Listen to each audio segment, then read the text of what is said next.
A lavish charity gala turns into tragedy when a furious millionaire pushes his pregnant wife down a marble staircase in front of hundreds of guests. Screams echo, cameras flash, and rain pounds against the windows as she lies motionless on the cold floor. But he isn't done. In a fit of rage, he grabs her, yanks open the front door, and shouts as he throws her out into the storm. What he doesn't know is that outside, hidden in the darkness, someone is watching every second, the one man powerful enough to make him pay. What follows is a storm of truth, justice, and redemption that shakes the entire city. Stay with us, because this story will take your breath away. Tell us what time you're watching and where you're tuning in from. We'd love to hear from you.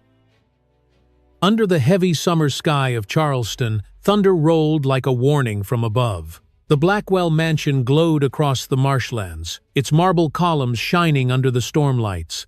Inside, crystal chandeliers trembled as the wind pressed against the glass. The ballroom pulsed with music, laughter, and the scent of champagne.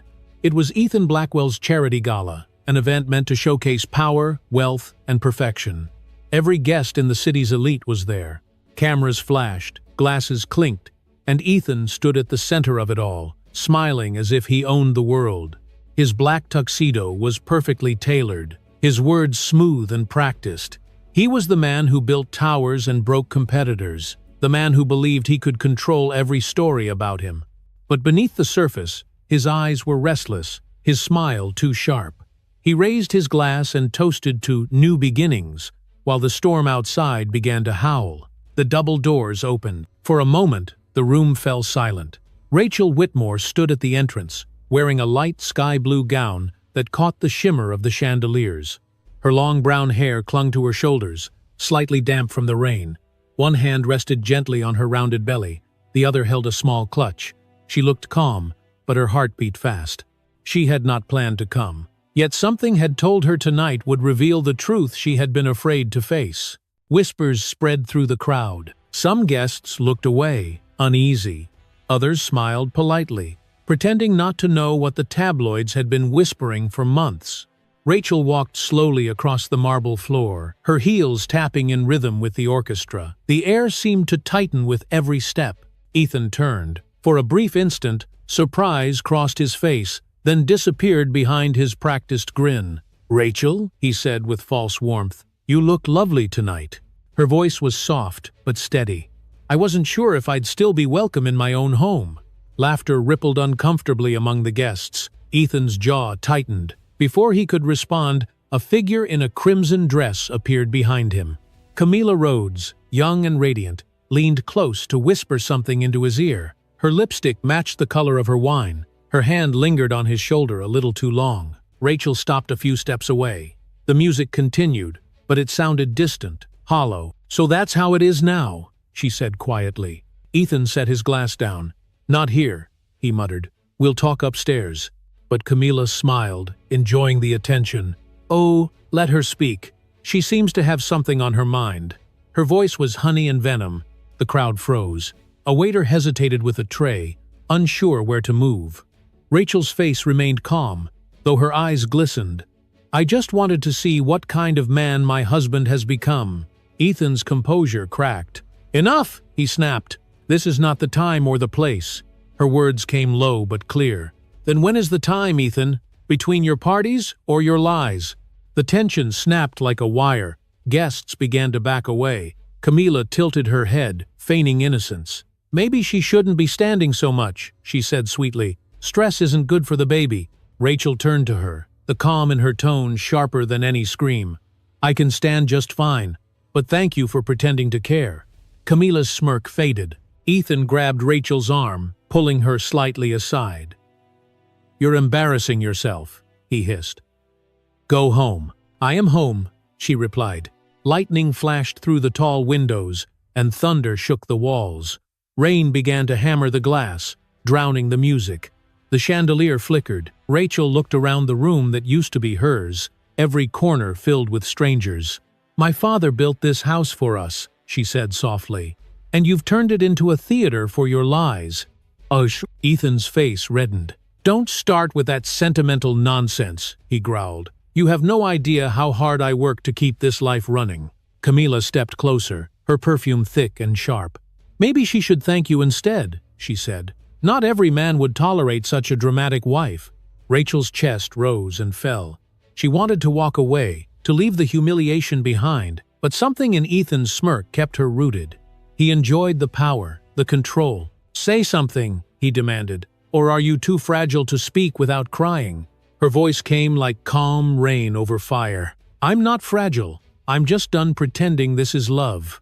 The words struck harder than any slap. For a heartbeat, everything stopped. Then Ethan's rage ignited. He stepped forward, his face inches from hers. "You don't get to talk to me like that," he said, his breath hot with alcohol. "You owe everything to me. Without me, you're nothing. Lend." Rachel's hand trembled, not from fear but from disbelief. "Without you," she whispered, "I might finally be free." The crowd gasped. Camila muttered something under her breath. Ethan's control shattered completely. He pushed her shoulder once, hard enough to make her stumble. Gasps spread like wildfire. She steadied herself, one hand on the marble railing, trying to catch her breath. Ethan moved again, his voice rising. "You want freedom? Here it is. Lun." Before anyone could react, he shoved her with both hands. The sound of her body hitting the stairs was louder than the thunder outside. A scream ripped through the ballroom. Her clutch flew across the floor, scattering lipstick and photographs. Rachel tried to breathe, but pain surged through her abdomen. Her hands clutched her belly instinctively. Somewhere, Camila screamed, "Ethan, stop!" But he stood frozen, his face blank, his fury spent. Guests rushed forward. Someone called for help. The orchestra fell silent. Outside, lightning illuminated the long driveway, where a black car sat parked across the street. Inside, an older man watched through the rain-streaked windshield, his knuckles white on the steering wheel. Robert Whitmore, Rachel's father, had seen everything. His eyes burned not with shock, but with cold, deliberate fury. He reached for his phone, pressed record, and whispered to himself, "Now you'll know what justice feels like." Len. Back inside, Ethan threw open the mansion doors. Rain and wind burst in, tearing through the polished hall. "Get her out!" he shouted. "Out of my house!" Two servants hesitated, terrified. Rachel tried to speak but only coughed, her dress soaked in tears and rain. The storm roared louder, as if the sky itself had turned against him. Ethan slammed the door behind her and disappeared into the ballroom, where silence hung like smoke. Outside, Rachel lay on the cold stone steps. The rain mixed with blood and water on her trembling hands. In the distance, the thunder rolled again. She whispered one broken word, barely audible through the storm. "Father." And across the street, Robert Whitmore started his engine. The storm had begun, and this time it would not end until justice was served.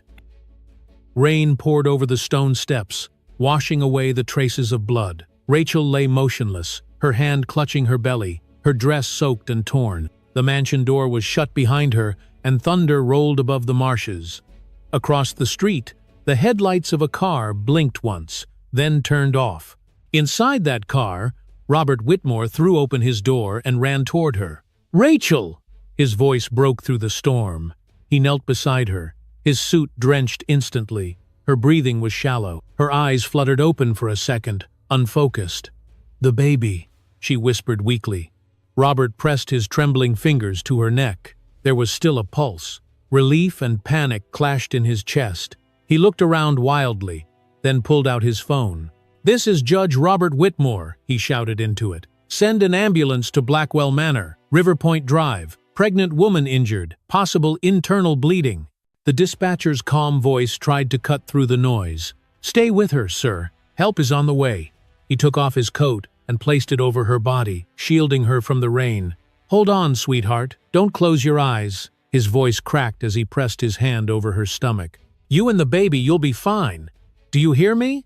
Minutes stretched like hours. Finally, the distant siren rose above the thunder. Red and blue lights pierced the darkness. Robert waved frantically as the ambulance turned the corner and stopped at the gate. Two paramedics jumped out, wheeling a stretcher through the rain. "She's 30 weeks pregnant," Robert said, his voice trembling. "She fell, hard, down the stairs. Or rather, she was pushed." The paramedics didn't ask questions. "Let's get her inside," one said quickly. They lifted her carefully onto the stretcher. Rachel winced as pain tore through her abdomen. Her hand found Robert's for a moment. "Don't! Let him near me!" "I won't," he said, his voice steady now. "You're safe, Mo." The doors slammed shut, and the ambulance sped away through the flooded streets. Robert followed in his car, keeping the flashing lights in sight the entire way. At Charleston Memorial Hospital, nurses waited under the covered entry, their shoes splashing through puddles. The back doors burst open, and a flood of rain followed them inside. "Pregnant trauma! Possible placental tear!" one medic shouted. "We're losing pressure!" "Oh." They wheeled her through the automatic doors into the blinding brightness of the emergency wing. The smell of antiseptic filled the air. Voices overlapped, orders fired like bullets. "Get OB on standby." "Fetal heart rate unstable. She's going into shock." Ethan arrived minutes later, drenched but still holding the poise of a man used to command. His driver held an umbrella over his head as he walked in. He brushed past the reception desk. "Where's my wife?" he demanded. "I'm Ethan Blackwell. She should be in surgery by now." A nurse gestured toward the trauma room. "They're working on her. Please wait outside." "I don't wait," Ethan said sharply. "I pay for this hospital's new wing. I want updates every minute." The nurse's eyes hardened. "Then you should let the doctors do their job." Inside the trauma bay, Rachel's heart monitor beeped erratically. A doctor in a green surgical gown leaned over her. "Stay with us, Mrs. Blackwell." Deep breaths. A nurse moved the Doppler across her abdomen, searching desperately for the baby's heartbeat. The silence was unbearable. Then a faint rhythm appeared, weak but real. "Got it," the nurse said. "The baby's holding on." Outside, Ethan paced the hallway, his phone glued to his ear. "Listen to me," he said to his assistant. "If anyone asks," she slipped, "there was no fight, and call Channel 5. Make sure they only air my statement." A flashbulb burst through the glass doors as reporters gathered under the rain. Ethan adjusted his tie and prepared the perfect face of a grieving husband. "It's a terrible accident," he told the cameras. "My wife fell at home. Please respect our privacy." Back inside, Robert stood by a vending machine, drenched and trembling. When a nurse walked by, he stopped her. "Rachel Whitmore, which room?" "She's being moved to recovery," the nurse said gently. "She'll live, but she's weak." Robert exhaled for the first time in an hour. "Can I see her?" "She needs rest, sir. Only family." "I am family," he said. "I'm her father." The nurse hesitated. "Her chart says her father passed away." Robert met her eyes, calm but unyielding. "Then consider this a resurrection." Moments later, he stood beside Rachel's bed. Machines hummed softly around her. Her lips were pale, her pulse fragile under his fingertips. He sat down, resting his hand over hers. "You're safe now," he whispered. "You did nothing wrong." Outside, footsteps echoed. Ethan appeared at the door. "What are you doing here?" he asked sharply. Robert didn't rise. "Watching over my daughter." Ethan froze. "You? You're supposed to be dead." "Dead to you, maybe," Robert replied. His voice was calm but carried weight. "Not to her." Ethan's mask cracked for the briefest second. "You shouldn't be here. You'll upset her." "She's already upset," Robert said evenly. "And you're the reason." Ethan's face hardened. "Careful with your accusations." Robert leaned forward slightly. "I saw you, Ethan. Every second of it. I saw you push her." The words hit like thunder. Ethan's jaw clenched. "You have no proof." Robert pulled out his phone and held it up. "I have all the proof I need." For a moment, the only sound was the heart monitor's steady beep. Ethan's eyes darted toward the hallway. Too many witnesses, too much attention. He forced a smile that didn't reach his eyes. "We'll talk later," he said quietly. "You're emotional." Robert's reply was ice. "No, Ethan, I'm focused." Ethan turned and walked away, his shoes echoing down the corridor. Robert stayed beside Rachel, brushing a wet strand of hair from her forehead. She stirred faintly. "Dad?" she whispered, her voice trembling. "Yes, sweetheart," he said softly. "I'm here." Tears filled her eyes. "You came back." "I never stopped watching," he whispered. "I just waited for the right time." Her lips quivered. "The baby?" He looked at the monitor. The rhythmic pulse glowed green in the dark. "She's fighting, just like her mother." Rachel exhaled shakily, her body relaxing. "Don't let him near me." "I won't," he promised. You rest now. The storm's over for you. Let me face it this time." Outside the room, thunder rolled one last time before fading into silence. In that stillness, Robert Whitmore's eyes hardened. He had spent years in hiding. Now, he knew what came next. Justice was no longer a word. It was personal. Morning crept slowly over Charleston Memorial Hospital. The storm had passed, but the sky still hung low and gray. The streets outside were slick with rainwater, reflecting the pale light of dawn. Inside room 217, the steady rhythm of a heart monitor filled the silence. Rachel Whitmore lay still against the white sheets, her skin color returning slowly from ghostly gray to a faint blush. The oxygen mask fogged slightly with each breath. A vase of lilies stood by the window, untouched, their scent too strong for the small room. Her eyelashes trembled, her fingers moved, the beeping quickened. She opened her eyes. For a few seconds, she could not remember where she was. The light above her was too bright, the walls too white. Then the pain in her ribs returned, and memory came flooding back. The fall, the marble stairs, the rain, Ethan's voice. Her hand went immediately to her stomach. For one heartbeat she was terrified to feel nothing. Then a faint movement pushed gently against her palm. The baby was still there. Tears slipped from her eyes before she could stop them. The door opened quietly. Robert Whitmore stepped inside. He looked exhausted, still wearing the same clothes from the night before. His hair was disheveled, and a coffee cup trembled in his hand. But when he saw her eyes open, relief broke through the tiredness. "Rachel," he said softly. Her lips moved, dry and cracked. "Dad." He set the cup down and moved closer, taking her hand carefully. "You're safe now," he said. They stopped the bleeding. The doctors said the baby's strong. Rachel closed her eyes, the tears spilling again. "I thought I lost her," she whispered. "You didn't," he said. "She's still fighting, just like her mother." The warmth in his voice steadied her. She looked at him for a long time, unable to speak. Years of silence hung between them, heavy and unspoken. "I thought you were dead," she finally said. "They told me you died overseas." "I wanted them to think that," Robert replied quietly. "It was the only way I could protect what was left of our name. Ethan had already started to destroy everything I built." Rachel stared at the wall. "You knew what he was like?" "I suspected," he said, "but I never imagined he would turn his violence toward you." He swallowed hard, his voice rough. "When I saw him last night, when I saw what he did, I realized staying away was my worst mistake." Her fingers tightened around his. "You came back," she said. "I never really left," he murmured. "I've been watching him for months. I just didn't know how bad it had become." The room fell quiet. The monitor kept its calm, steady rhythm. Outside the window, the first rays of light began to cut through the fog. Nurses passed in the hallway, their shoes clicking softly against the tile. Life was returning to normal, but nothing in Rachel's world felt normal anymore. After a while, a nurse entered with a chart in hand. "Good morning," she said with a gentle smile. "How are we feeling today?" "Tired," Rachel answered weakly. "But better." The nurse checked the monitors, adjusted the IV, and nodded. "Your vitals look stable. The baby's heart rate is strong. You're lucky, Mrs. Blackwell." Rachel's expression hardened at the name. "It's Whitmore," she said quietly. "Rachel Whitmore." The nurse paused, then nodded with understanding. "All right, Miss Whitmore. We'll keep you under observation for another day, just to be safe."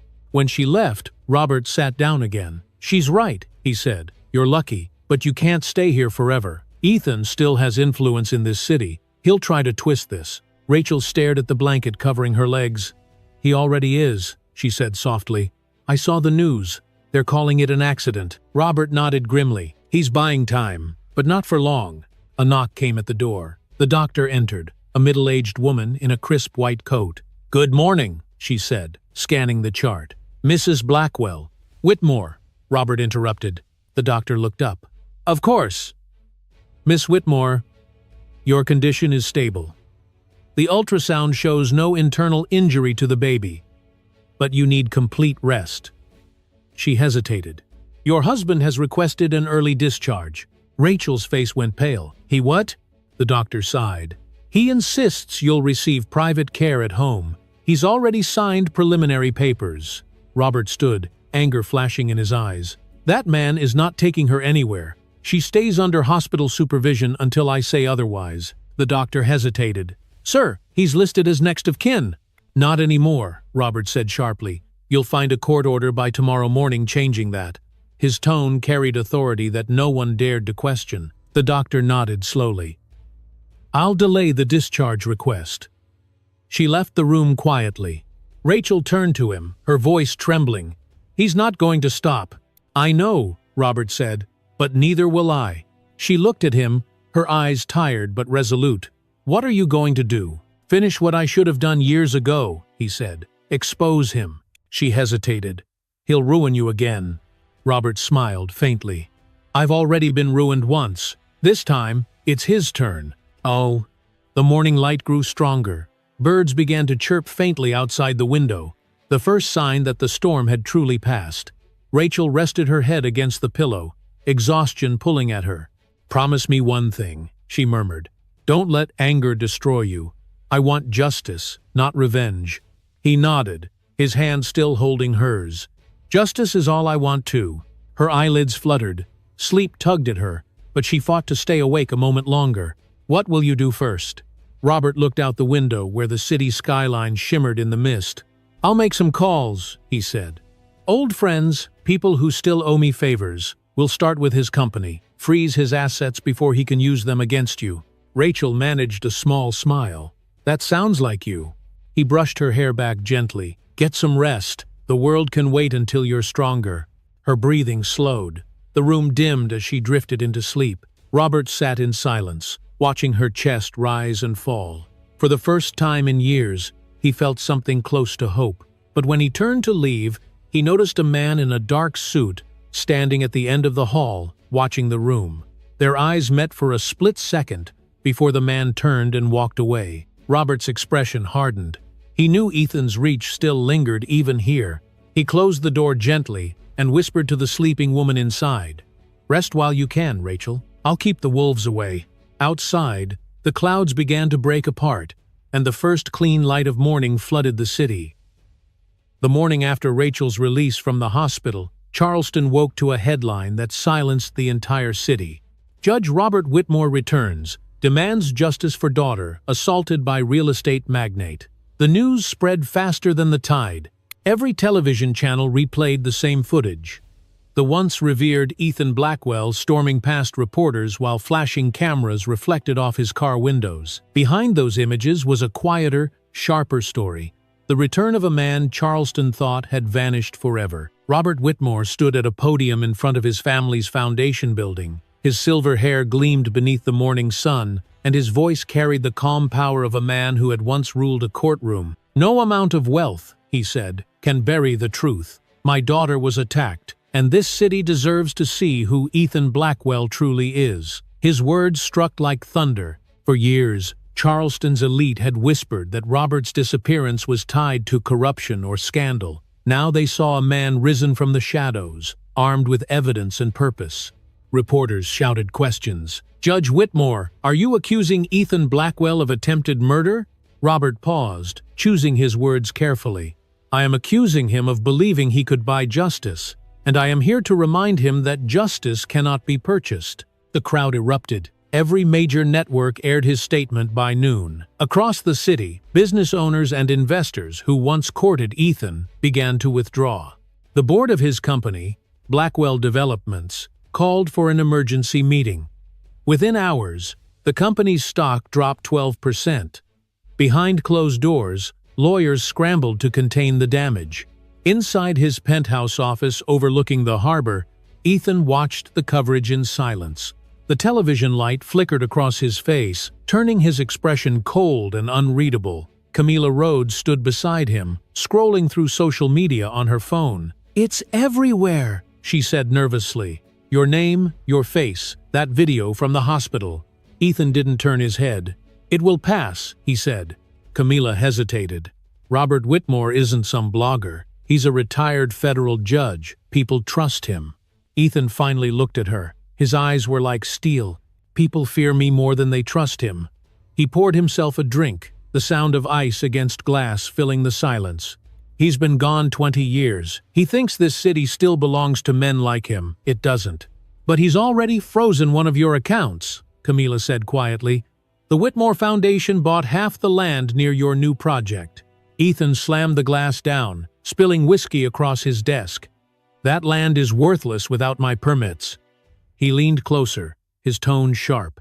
And I'll have them. I always do. Camila said nothing, but the tremor in her hand betrayed her doubt. That afternoon, Robert met with his legal advisor at the foundation headquarters. Stacks of documents covered the oak table. He's using shell companies to hide his money, said Daniel Hayes, a journalist turned legal consultant. If we expose those transfers, his empire will crumble. Robert nodded. We start by cutting off his oxygen. Money is power, and I'm taking that from him first. And, Daniel studied him carefully. You're prepared for what's coming? He won't stay silent. Robert's eyes hardened. Neither will I. Later that evening, Rachel watched the press conference replay on television from her mother's house. She sat on the couch, wrapped in a blanket, her hands resting protectively on her stomach. Grace Whitmore sat beside her, silent but steady. The sound of her father's voice filled the living room. Rachel's eyes welled with tears. He shouldn't have done this for me, she said softly. Grace placed her hand over Rachel's. He's not doing it just for you. He's doing it for every woman who was told to be quiet. Rachel stared at the television. Ethan will come for him. He won't stop. Grace's voice was firm. Your father has spent his whole life facing men like Ethan. Let him do what he was born to do. Across town, Ethan's team of lawyers gathered around the long glass table in his penthouse. One of them, a sharp young attorney, broke the uneasy silence. Mr. Blackwell, with respect, the best strategy is to control the story. We release a statement saying, your wife suffered a fall. We emphasize your commitment to her recovery. Ethan's jaw flexed. And if that doesn't work, then we make her look unstable, another lawyer said cautiously. There are already whispers about postpartum depression, stress from the pregnancy. The public will believe it if we guide the narrative. Huh. Camila shifted uncomfortably. You can't do that. She's carrying your child. Ethan turned toward her, his expression sharp. She's carrying my problem, he said quietly. The room froze. If the press wants a story, we'll give them one. The perfect husband caring for his troubled wife. Make the world pity me. The lawyers nodded. Within hours, an official statement appeared on national news. Mr. and Mrs. Blackwell ask for privacy during this difficult time. Reports of violence are false. Mrs. Blackwell has been suffering from emotional exhaustion. Social media exploded again, divided between sympathy and outrage. Some believed Ethan, others did not. But the damage had already been done to his reputation. The next morning, Robert met Rachel at the foundation office. She looked fragile but determined, wearing a pale coat and carrying her medical file. He embraced her gently. You shouldn't be here, he said. I need to be, she replied. This is my fight too. Hell. Robert studied her face. There was something new in her expression, something steady and fierce. Then we do it together, he said. Through the window behind them, the city stretched toward the harbor, golden in the late afternoon light. But beyond that beauty lay the quiet tension of a storm about to break again. Ethan still held power. He still had allies buried deep in Charleston's elite. Robert knew this battle was only beginning. But for the first time in decades, he felt alive. That night, as the city lights flickered over the water, he stood on the balcony of his townhouse, phone pressed to his ear. It's time, he said to the contact on the other end. File the injunction. Freeze every account under his name. When he hung up, he looked toward the skyline where the Blackwell Tower glowed like a crown above the city. His reflection stared back in the glass door, older, wearier, but unbroken. You built your kingdom on sand, Ethan, he whispered, and I'm the tide. No. Far below, in the penthouse across the bay, Ethan stood before his window, unaware that the walls of his empire had already begun to crack. The following week brought a tense stillness to Charleston. The city's skyline shimmered under clear skies, but beneath the calm, rumors spread like wildfire. Everyone wanted to know how much truth hid behind Robert Whitmore's accusations, investors whispered. Journalists circled. Ethan Blackwell had gone silent, but silence was its own confession. Inside the Whitmore Foundation building, the atmosphere was electric. Papers, files, and old court records covered the long mahogany table. Daniel Hayes sat behind a laptop, typing fast, while the glow from the screen lit his tired eyes. He was no longer just a journalist chasing headlines. He was part of something larger, something dangerous. Robert entered the room carrying a folder marked Blackwell Holdings. He placed it on the table and spoke with quiet precision. "This is where we start. Every dollar he moved, every deal he forged, every lie he buried." Daniel nodded. "I've been tracing wire transfers through his shell corporations. He uses fake charities to hide offshore accounts. The money moves in circles: Spain, the Cayman Islands, back to South Carolina. It's clean on paper, but rotten underneath." Robert leaned over his shoulder, reading the lines of data. "He's laundering money through his own foundation," he said. "The one that claims to fund low-income housing." "That's the one," Daniel confirmed. "It's all a facade. Half the projects never broke ground." Rachel entered quietly. She wore a pale gray coat, her face still pale but her eyes focused. "How bad is it?" she asked. Robert looked up. "Bad enough to bury him." Rachel moved closer to the table. "Then why hasn't anyone done it yet?" Daniel exhaled. "Because he owns half the city. Judges, council members, inspectors, they all owe him favors. But now that your father's back, people are nervous. They're willing to talk." Robert nodded. "We don't just need gossip. We need hard proof." He opened the folder and pulled out a photograph. "This man," he said, pointing to a face with a scar over his brow, "was one of Ethan's financial officers 10 years ago. He disappeared after a fraud investigation." Daniel frowned. "You think Ethan silenced him?" "I think he paid him to vanish," Robert said. "Find him." Rachel listened quietly. The hum of the city outside drifted through the tall windows. "You think all this started because of money," she said softly. "But it didn't. It started because he thought he could own people." Robert looked at her, recognizing the strength in her voice. "You sound like your mother." She smiled faintly. "She always said money only buys noise, never peace." The moment hung in the air until Daniel broke it. "I have another lead," he said. "A developer named Mason Lee. He worked under Ethan for years. If we can get him to talk, the rest of the dominoes will fall." Robert picked up his phone. "Then let's pay Mr. Lee a visit." 2 hours later, they stood in front of a worn-out office building near the old shipyard. The sign read, "Lee Construction Consultants." Inside, the air smelled of dust and coffee. Mason Lee, a heavy-set man with tired eyes, sat behind a cluttered desk. When he saw Robert, his expression shifted from curiosity to fear. "I've already told the investigators everything," Mason said quickly. "You told them nothing," Robert replied, "because Ethan still controls them." He laid a single photograph on the desk, Ethan shaking hands with a city inspector. "He used your name on fraudulent permits. You could face charges unless you cooperate." Mason swallowed hard. "You think I wanted any part of that? He ruined me. I lost everything." "Then help us stop him," Robert said. Mason hesitated, his hands trembling. "If I talk, he'll come after me." Rachel stepped forward. Her voice was calm but firm. "He already came after me, and I survived." Mason looked at her for a long moment. Something in her gaze steadied him. "All right," he said finally. "There's a storage unit on Riverfront Drive. It has files, real ones, contracts, bank ledgers, transfer records. I kept copies because I didn't trust him." Daniel wrote the address down quickly. "How do we get in?" Mason handed him a small brass key. "Unit 17. But be careful, he still checks that property." They left the office without another word. As the car rolled down Riverfront Drive, the sky darkened with the first hint of rain. Rachel stared out the window, her reflection blurring against the glass. "Why did you trust him, Dad?" she asked quietly. "Back then," Robert kept his eyes on the road, "because I saw a little of myself in him. Ambitious, charming. I mistook hunger for vision." "And when did you see the truth?" she asked. "The day I realized he didn't want success," he said. "He wanted control." When they reached the storage complex, the air smelled of sea salt and wet concrete. Daniel unlocked the gate while Robert kept watch. Inside, the unit stood in a long line, their metal doors rusted and numbered. The rain began to fall harder, echoing on the tin roof. Rachel followed closely behind as Daniel opened Unit 17. The smell of old paper and mildew filled the air. Inside were boxes stacked to the ceiling. Robert pulled one open and lifted out a binder.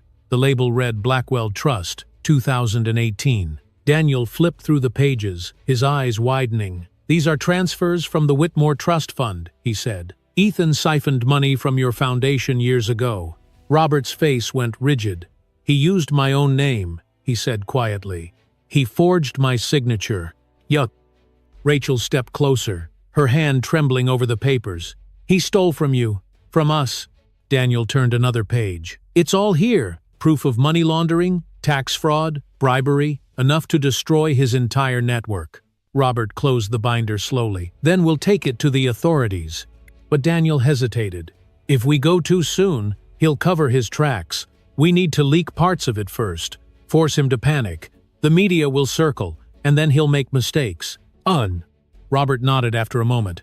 "Do it, but carefully." As they loaded the evidence into boxes, the storm outside grew heavier. Lightning flashed through the small window, illuminating their faces. Rachel picked up one of the binders and pressed it to her chest. "This isn't just about revenge anymore," she said quietly. "It's about truth." Robert looked at her. Truth is always the most dangerous weapon. When they returned to the car, Daniel started the engine. Rain streamed across the windshield in silver sheets. "I'll start analyzing these tonight," he said. "By morning, we'll know exactly where his empire begins to crack." Robert stared out into the storm. "Good," he said softly, "because tomorrow the whole city will see what kind of man Ethan Blackwell really is." Lightning lit the sky above the harbor as they drove away. Behind them, the storage unit door rattled in the wind, but the evidence inside no longer belonged to darkness. It belonged to justice. The day of the investor conference arrived with the weight of something inevitable.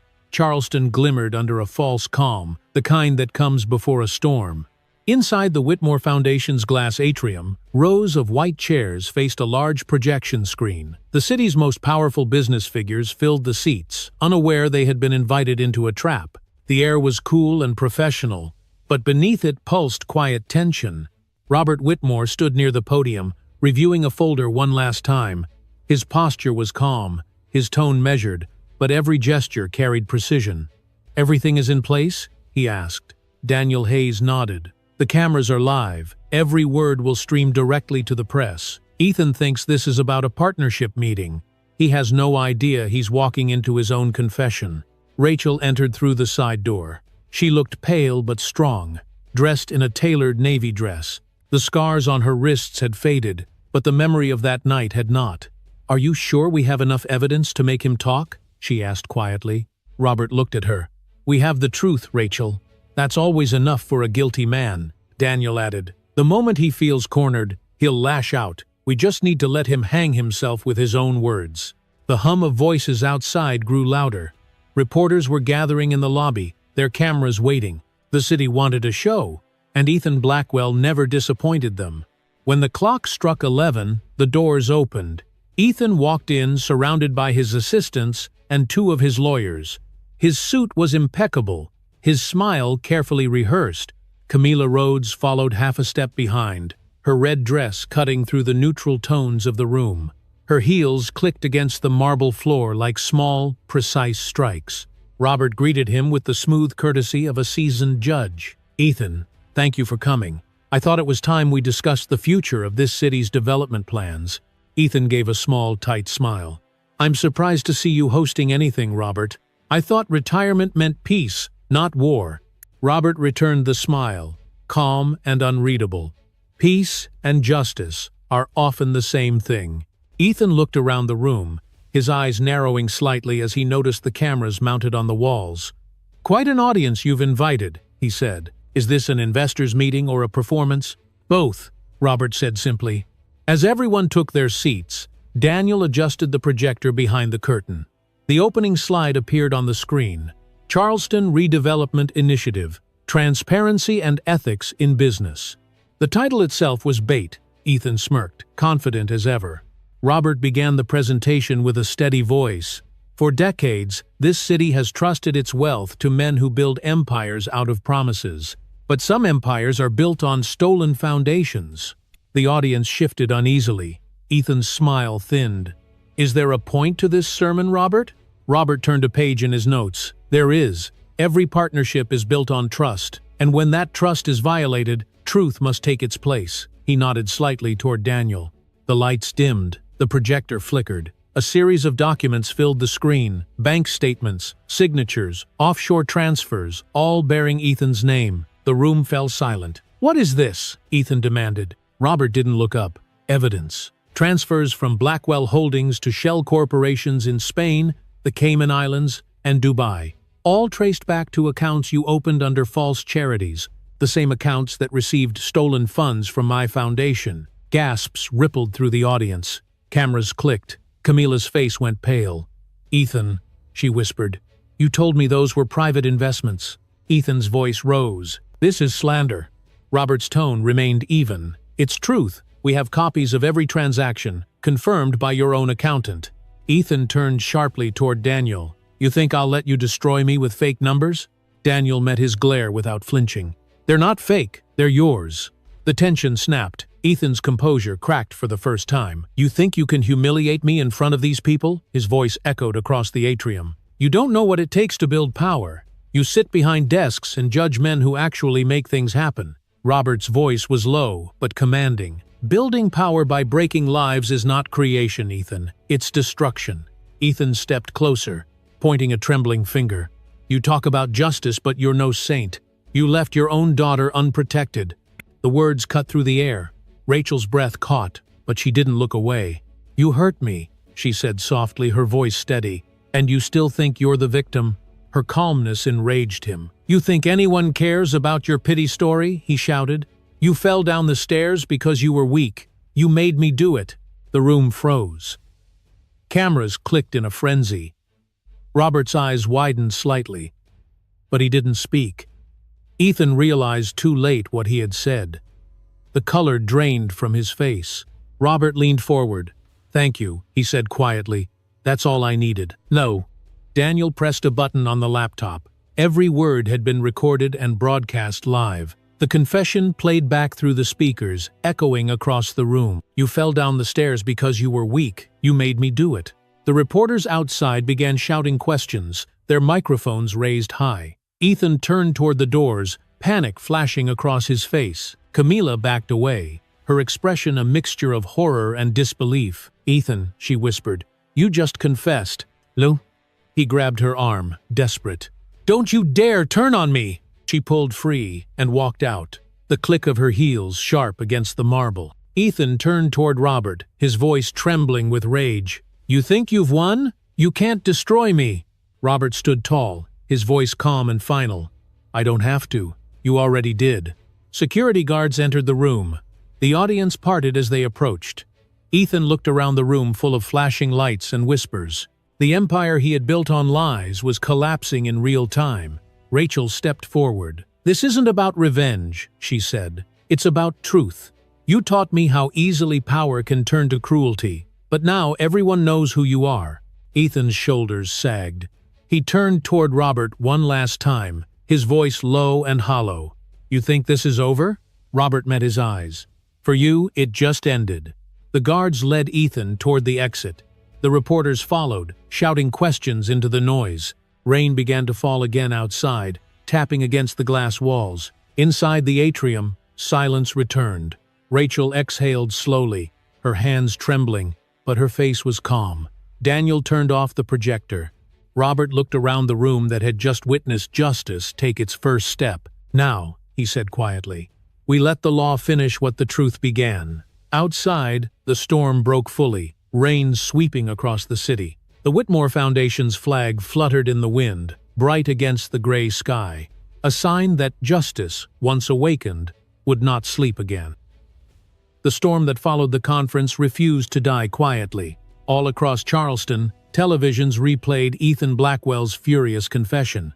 Every word he had shouted at the Whitmore Foundation echoed through the city like a warning from the past. His voice was raw, filled with arrogance and fear, and now the entire world had heard it. The media called it the fall of Charleston's golden sun. Outside the courthouse, crowds gathered beneath umbrellas as police cars arrived at dawn. Reporters shouted over each other, their cameras flashing through the gray drizzle. Ethan's name trended across every network. His empire was collapsing faster than anyone thought possible. Inside the penthouse, Ethan sat alone at his desk, his eyes hollow from a sleepless night. The once polished room looked stripped of life. Bottles lay empty beside a half-finished glass of whiskey. The television on the wall played the morning news, showing his face beside the headline, "Blackwell under federal investigation." Camila Rhodes stood near the door, wearing the same red dress from the night before. Her mascara had smudged, and her voice trembled. "They're outside, Ethan! The police! You need to leave before—" He cut her off sharply. "Before what? Before they humiliate me more than I already have been?" He slammed the glass against the table, shattering it. "Do you think I'll run like a coward?" Camila stepped back, fear flickering in her eyes. "I think you already have," she whispered. He glared at her, then turned toward the window. The skyline that once belonged to him now looked distant, cold, and foreign. "I built this city," he said softly, "and now they treat me like a criminal." Camila's voice rose. "You are a criminal, Ethan. You hurt her. You lied to everyone. You made me lie for you." He spun toward her, his voice like a whip. "Get out." Tears filled her eyes. "You used me. You promised everything would be different." "Out," he repeated, his tone icy. She hesitated for a second, then grabbed her coat and ran toward the elevator. The doors closed behind her, leaving Ethan in silence. Down on the street, police cruisers blocked the entrance. Reporters pressed against the barricades, their microphones raised. Rain pooled in the cracks of the pavement. Two detectives stepped out of a black sedan, one of them holding a warrant. Inside, Ethan paced like a caged animal. He could hear the faint echo of sirens growing louder. He loosened his tie, straightened his jacket, and forced the calm expression that had once fooled everyone. The knock on the door came hard and final. "Ethan Blackwell," a voice called. "Charleston Police, open up." He opened the door slowly, pretending control. "Gentlemen," he said, "you must be mistaken. Detective Daniel Moore held up the papers. "We're not. You're under arrest for fraud, assault, and tax evasion." Ethan smirked faintly. "Assault? You mean my wife's performance for the cameras?" The detective's tone stayed even. "Save it for court." Two officers stepped forward, placing handcuffs around his wrists. The metallic click echoed through the hallway. For the first time, Ethan's confidence cracked. He looked around the room that had once been his kingdom, the paintings, the glass, the gold, and realized none of it could save him. As they led him through the lobby, the elevator doors opened. Flashbulbs exploded. Reporters shouted questions. "Mr. Blackwell, did you push your wife? Is it true you stole from the Whitmore Foundation? Do you have any comment for Judge Whitmore?" Ethan kept his head high, forcing a smile that barely held. "No comment," he said through clenched teeth. Outside, rain fell harder. The crowd pressed closer as the officers guided him to the waiting car. Someone shouted, "Justice for Rachel!" The chant caught on, spreading through the crowd. "Justice for Rachel! Justice for Rachel!" For a moment, Ethan's mask slipped completely. His eyes filled with fury, but no one saw remorse. Across the city, Rachel watched the arrest unfold on television. She was sitting in her father's townhouse, a blanket around her shoulders, the baby's soft heartbeat steady beneath her hand. When the image of Ethan in handcuffs filled the screen, she didn't smile. She only exhaled. Robert entered the room quietly, holding 2 cups of tea. He placed one beside her and watched the screen in silence. "They finally have him," Rachel said. Robert nodded slowly. "It's not over yet, but justice has begun." She turned to him. "Do you ever stop thinking about it? About everything he took from us?" He shook his head. "No, but I've learned that anger is a heavy thing to carry. Today we put it down." Her eyes softened. "For now."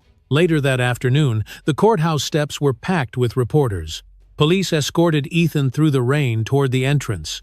His expensive shoes splashed through puddles as he tried to shield himself from the flashing cameras. Camila stood at the edge of the crowd, her red umbrella trembling in her hand. Their eyes met for a split second. She turned away. Inside the courthouse, Ethan was processed and led into a holding room. The walls were bare, the air stale. Across the hallway, Daniel Hayes stood watching through the glass. He spoke quietly into his phone. "It's done," he said. "He's in custody." Robert's voice came through the receiver. "Good work. Now make sure the evidence gets to the federal office by morning." Daniel hung up and looked at Ethan through the glass. The once celebrated businessman now sat slumped in a plastic chair, his wrists marked from the cuffs. The irony wasn't lost on him. For years, Ethan had bought his way out of everything. Now no amount of money could open a single door. As dusk fell, the rain began to ease. Outside the courthouse, Rachel arrived with her father. Reporters turned their cameras toward them, but Robert raised a hand for silence. "We're not here for celebration," he said. "We're here for closure." Rachel looked up at the courthouse windows. Somewhere inside, the man who once controlled her life sat in chains. She thought of the night he pushed her, the cold marble against her back, the rain soaking her skin. The memory was no longer pain. It was proof. Robert placed a protective arm around her shoulders. "He can't hurt you again," he said. "I know," she replied. "But I'll never forget what it took to stop him." They walked down the courthouse steps together as the sun broke through the clouds. The wet streets glowed in golden light. Across the city, church bells began to ring. At that same moment, inside the holding cell, Ethan stared through the bars. The sound of bells reached him faintly, soft and distant. For the first time in his life, he felt the weight of silence. No assistants, no lawyers, no allies, only the echo of his own downfall. The guard opened the door. "They're ready for you," he said. Ethan stood, his wrists trembling as he steadied himself. As he walked down the hallway, his reflection followed in the glass. No longer the face of Charleston's golden sun, but the shadow of what pride and cruelty had built. Outside, thunder rolled once more over the harbor, and the wind carried away the last fragments of his empire. The courthouse of Charleston stood heavy with history that morning. Its white columns rose above the square like pillars of judgment, and the marble steps glistened from the night's rain. Inside, the air carried the hum of anticipation. Reporters filled every bench, their pens ready to capture the downfall of a man who once ruled the city's skyline. Ethan Blackwell sat at the defendant's table in a dark suit that no longer fit him with the same arrogance. His hair was unkempt, his jaw tight, his eyes hollow from sleepless nights. Handcuffs had left faint red marks on his wrists. Around him, lawyers shuffled papers and whispered strategies, but he didn't hear them. The world he built had collapsed in a single week, and the weight of it sat squarely on his chest. Across the room, Rachel Whitmore entered with her father. The murmurs rose as people recognized her. She moved carefully, her hand resting against her stomach, her face composed but pale. Robert walked beside her, his expression controlled, every step steady. The two took their seats in the front row, the quiet center of the storm. Judge Harriet Collins entered, her black robe trailing behind her as the courtroom fell into silence. The bailiff called the session to order. "All rise." The sound of chairs scraping filled the air. "The case of the state of South Carolina versus Ethan Blackwell will now commence." The prosecutor, a young woman with a firm voice, rose from her seat. "Your Honor, the evidence presented before this court will show a deliberate pattern of deceit, abuse, and financial corruption carried out by the defendant, Ethan Blackwell." Her words were sharp and deliberate. "We will prove that his crimes extend beyond greed. They are acts of cruelty against the people he deceived and the woman he vowed to protect." Ethan's attorney, a seasoned man with graying hair, stood next. His tone was smooth, but even he sounded tired. "Your Honor, the defense maintains that my client has been misrepresented in the court of public opinion. We will show that what happened between Mr. Blackwell and his wife was an unfortunate accident, not a crime." A ripple of disbelief passed through the courtroom. Rachel kept her gaze fixed on the wooden floor, her fingers tightening around the edge of her chair. The prosecutor called her first witness, Mrs. Rachel Whitmore. Rachel stood slowly, walked to the witness stand, and took the oath. The courtroom lights seemed too bright. Her voice was quiet but unwavering as she began. "I was 7 months pregnant when it happened," she said. "We were at his gala. I walked in and saw him with another woman. When I confronted him, he lost control." "Huh." The prosecutor nodded gently. "What did he do?" Rachel's voice faltered for a moment, then steadied. "He pushed me. Hard. I fell down the stairs. I remember the marble floor, the sound of my body hitting it. I remember thinking the baby was gone." Ethan's lawyer stood. "Objection! Emotionally charged testimony." The judge shook her head. "Overruled. The witness may continue." Rachel looked toward the defense table. Ethan avoided her eyes, his jaw tight. "He told me to get out," she said. "He didn't ask if I was hurt. He didn't help me. He threw me into the rain." The room went silent, except for the faint sound of camera shutters clicking in the back. When the prosecutor asked how she survived, Rachel's gaze shifted toward her father. "My dad found me. He called for help. He saved my life." The prosecutor nodded. "Thank you, Mrs. Whitmore." She turned toward the judge. "The state rests this portion of the testimony." Ethan's attorney rose slowly. "Mrs. Whitmore, you've been under tremendous stress, haven't you?" Rachel looked at him calmly. "I have. And it's possible your memory of that night could be affected by trauma?" Her answer came without hesitation. "I remember pain. I remember fear. And I remember him standing over me, telling me to get out. That's not something you forget." The attorney hesitated, then nodded. No further questions. Rachel stepped down. The courtroom watched her walk back to her seat, every movement quiet and deliberate. Next came the financial evidence. Daniel Hayes took the stand, explaining how Ethan had used fake charities and offshore accounts to steal from the Whitmore Foundation and the city's housing programs. Charts and records appeared on the screen behind him. The amounts were staggering. Millions moved in secret, all tied to Ethan's signature. The prosecutor turned to the jury. This man didn't just abuse power in his home. He abused it across an entire city. And when confronted with truth, he lashed out violently to protect his empire. Ethan's attorney tried to object, but the judge silenced him. "Let the prosecution finish." Then came the moment that shifted the room. The prosecutor played the recording from the conference. Ethan's voice filled the courtroom, cold and furious. "You fell down the stairs because you were weak. You made me do it." "No." Gasps spread through the benches. Ethan's head snapped up, rage flashing in his eyes. "That recording was manipulated," he shouted. "Enough," the judge warned. "One more outburst and you'll be removed." Robert leaned slightly toward Rachel. "It's over," he whispered. The prosecutor concluded her argument. Ethan Blackwell believed he could buy truth, silence victims, and control the law. Today, he learns he was wrong. The judge recessed for 1 hour before returning with her verdict. The air was heavy when everyone stood again. Ethan remained seated, his hands gripping the table. The bailiff called for silence. Judge Collins spoke slowly. "This court finds the defendant, Ethan Blackwell, guilty on all charges of fraud, money laundering, and aggravated assault." Her gavel struck once, the sound echoing through the marble chamber. Ethan's face went pale. The attorney beside him whispered something, but he didn't hear. Cameras flashed as officers approached. Rachel's eyes filled with tears, not of joy, but of relief. She looked at her father. "It's really done." Robert nodded. "Justice doesn't erase pain. It only ends the darkness that caused it." As Ethan was led away in handcuffs, reporters surged toward the exit. His final words were barely audible. "You think this is justice? You'll regret this." Robert stood, unshaken. "No, Ethan," he said softly. "Regret belongs to you." "No." Outside, sunlight broke through the clouds for the first time in days. The crowd that had gathered on the courthouse steps erupted into cheers. Rachel stepped into the light, closing her eyes as warm air brushed her face. She could hear the sound of the harbor nearby, calm and steady. For the first time in months, she could breathe. 3 days after the verdict, Charleston felt quieter than it had in months.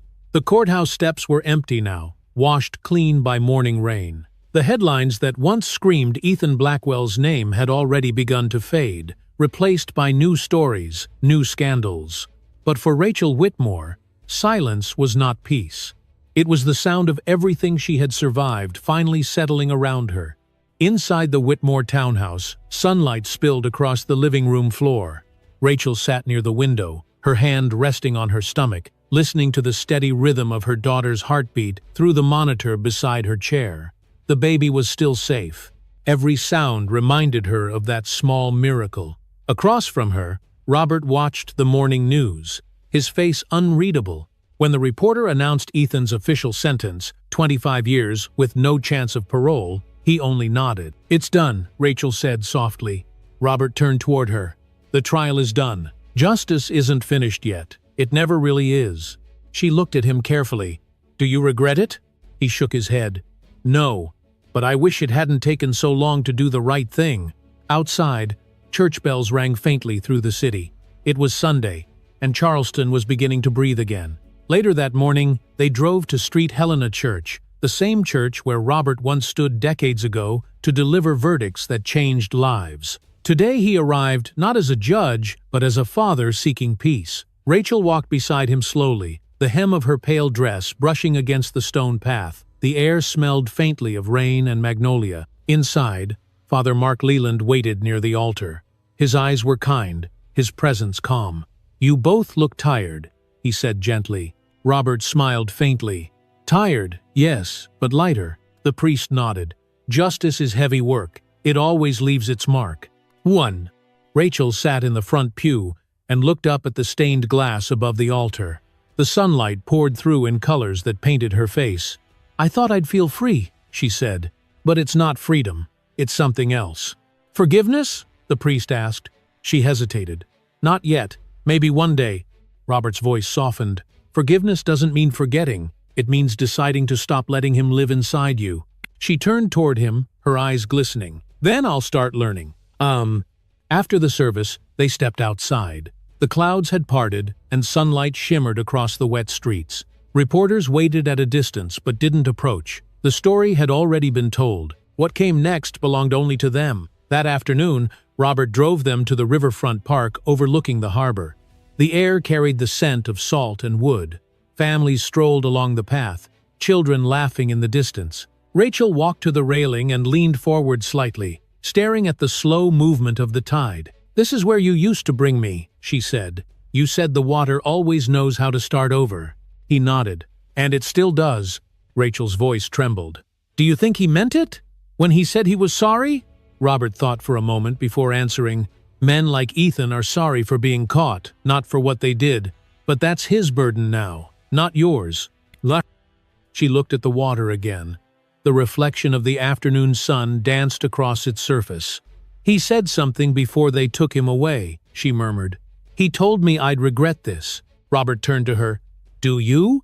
"No," she said firmly. "Not for 1 second." The wind picked up, carrying the distant sound of a ship's horn. The city felt alive again, but differently, quieter, humbler. Rachel closed her eyes and breathed deeply. For the first time in months, the air didn't taste of fear. That evening, the Whitmore townhouse was filled with visitors. Old friends, colleagues, and neighbors came by to offer congratulations, condolences, and everything in between. Grace Whitmore greeted them all with her calm smile, serving tea and keeping the conversations soft. Rachel sat by the fireplace, her hands folded around a cup of peppermint tea. The baby kicked once, a small reminder of life continuing forward. Daniel Hayes arrived last, carrying a folder under his arm. "I didn't come to talk business," he said as Robert opened the door. "I just thought you should see this." He handed Rachel a printed article. The headline read, "Blackwell's Assets Seized. Proceeds Donated to Whitmore Foundation." Rachel read it twice before looking up. "He built everything on stolen money. Now it's going back where it belongs." Daniel nodded. "The state made sure of that. And the foundation's expansion plans will go through next month. Your father's name will stand where his once did." Robert smiled faintly. "That's not revenge. That's balance." The three sat in silence for a moment. The clock in the hallway ticked softly. Daniel stood to leave. "Take care of yourself, Rachel. You've got a new life to build now." When he was gone, the house grew quiet again. Rachel looked at her father. "Do you think Mom would have been proud?" Robert's voice wavered slightly. "She'd be proud that you survived, and prouder still that you didn't lose your heart." Rachel set the article aside and leaned against his shoulder. "Then that's enough." Outside, the streetlights flickered on one by one. The city looked peaceful under the golden haze of dusk. Later that night, Rachel stood on the balcony alone. The harbor glowed in the distance, and the soft hum of the city carried through the air. She closed her eyes and thought of the courtroom, of Ethan's final look before they led him away. For the first time, she didn't see a monster. She saw a man broken by his own choices. That thought didn't bring pity. It brought closure. Behind her, Robert stepped onto the balcony. He handed her a small box. Inside was the silver cross that once belonged to Grace. "Your mother wanted you to have this," he said. "She always believed light finds us again, even when we stop looking for it." Rachel fastened the chain around her neck. "It feels right," she whispered. He looked at her proudly. "Tomorrow we start the foundation in your name. It's time this city remembered that good can rise from ruin." She smiled faintly. "Then let's build something worth remembering." They stood together for a long moment, watching the moon rise over Charleston Harbor. The reflection of light rippled across the water, soft and steady, like the heartbeat of something reborn. Inside, the grandfather clock struck midnight. Rachel turned toward the sound, then back to the water. Her hand moved once more to her stomach. The baby kicked gently, and a smile touched her lips. She whispered into the quiet night, "We made it." The wind carried her words out over the water, where they disappeared into the horizon, gentle, certain, and free. 1 year later, Charleston breathed in the calm of a golden autumn morning. The harbor shimmered under soft sunlight, and the air carried the scent of fresh bread and falling leaves. The city that once trembled under scandal now stood still, its noise replaced by quiet admiration for the family that had restored its conscience. Across town, the newly renovated Whitmore Haven Foundation prepared for its grand opening. White ribbons fluttered gently in the breeze. Volunteers arranged flowers along the steps, and inside, warm light spilled across the polished marble floor. Rachel Whitmore stood before a mirror in her office upstairs. Her hair was longer now, her face fuller, her movements calm and steady. She wore an ivory suit that carried both grace and strength. Around her neck hung the silver cross her mother had once worn. Through the open window, she could hear the voices of visitors gathering below. She took a deep breath, resting one hand over her daughter's tiny fingers. Baby Grace slept soundly in a crib by the window, her small breath steady and pure. Robert entered quietly, his gray suit pressed, his eyes warm with pride. "They're waiting for you," he said. Rachel turned, her smile gentle. "I know, but I just needed one more minute." She looked at her daughter again. "For her," Robert's voice softened. "She's the reason you're still standing." Rachel nodded. "She's the reason I can finally breathe." Together they walked down the grand staircase into the main hall. Guests filled every seat, judges, doctors, teachers, and women from across the state who had written letters after her story went public. Some had suffered in silence for years, others had found courage through her name. As Rachel appeared, the room fell into a respectful hush. Father Mark Leland stood near the podium, his black cassock brightened by a white stole embroidered with gold. When Rachel reached the podium, he smiled and placed a gentle hand on her shoulder. "Before this building becomes a refuge, let it first become a symbol," he said. "A symbol that truth may be bruised, but it never dies." Applause filled the hall, soft at first, then growing stronger. Rachel stepped to the microphone. Her voice carried calm authority, but beneath it was emotion that could not be disguised. "1 year ago," she began, "my life collapsed. I lost my home, my name, and almost my child. But through that darkness, I learned something important. Pain does not destroy you, it reshapes you. And when it's done, you no longer fear the storm." Her words held the room still. "This foundation," she continued, "is not built on anger, it's built on hope. For every woman told to stay quiet, for every child who learned fear instead of love, for every person who was told that power means silence. We're here to prove otherwise." Robert stood at the back, his eyes glistening with quiet pride. For him, the speech was more than public redemption. It was his daughter's rebirth. Rachel paused, her gaze drifting toward the photographs displayed along the wall, images of the journey that had brought them here. One showed her in the hospital, holding newborn Grace. Another showed her standing beside her father at the courthouse steps. The last image was of the foundation's construction site at sunrise. Beneath it, a small plaque read, "For those who rise again." "Some people asked why I named this place Whitmore Haven," she said. "It isn't because of our family name. It's because everyone deserves a haven, a place where they are seen, heard, and protected. A place that reminds us that justice does not end in court. It lives in compassion." The audience applauded again, louder this time. Father Leland stepped forward, raising a small glass lantern from the altar beside him. Inside, it burned a steady flame. "This light," he said, "was taken from the altar of Street Helena Church, where Rachel first found peace after her trial. Today, It will burn here as a reminder that no darkness lasts forever." Rachel accepted the lantern and placed it on a pedestal at the center of the hall. The flame reflected in her eyes. "For every woman who walks through these doors," she said softly, "let this light remind her that she is not alone." When the applause subsided, she cut the ceremonial ribbon with silver scissors.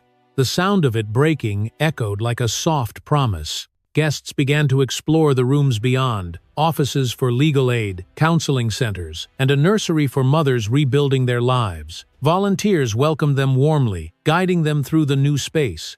As the crowd dispersed into quiet conversations, Rachel found herself standing by one of the tall windows overlooking the courtyard. The magnolia trees had begun to turn gold, their petals drifting slowly toward the cobblestones below. Beside her, Robert joined her in silence. "She would have loved this," he said, referring to Grace Whitmore, the woman they both still missed. Rachel nodded, her eyes softening. "Mom always believed that kindness was the most powerful form of justice." "She was right," Robert said. Across the courtyard, Daniel Hayes arrived carrying a small box. "I thought you might want to see this," he said, handing it to Rachel. Inside was a framed letter from the governor, acknowledging the foundation's role in improving women's safety laws. At the bottom was a gold seal and a simple message, "In honor of courage born from truth." Rachel smiled faintly. "I never wanted fame, just meaning." Daniel grinned. "You got both." Outside, the afternoon sun deepened into amber. Guests began to leave, one by one, shaking hands and offering blessings. Father Leland paused by the door and turned back. "You gave the city back its conscience," he said. Rachel met his gaze. "I just followed the light." As dusk settled, she carried baby Grace into the courtyard. The lanterns along the walls glowed softly, their light mingling with the fading warmth of the Sunday. Robert followed, standing a few steps behind, as Rachel placed her daughter's tiny hand against the plaque. "This is for you," she whispered. "So you'll grow up knowing that truth always wins, even when it takes time." The baby cooed softly, the sound small but bright. Rachel looked up at the sky where the first stars had begun to appear. The air was cool, filled with the smell of wet stone and autumn leaves. Behind her, Robert spoke quietly.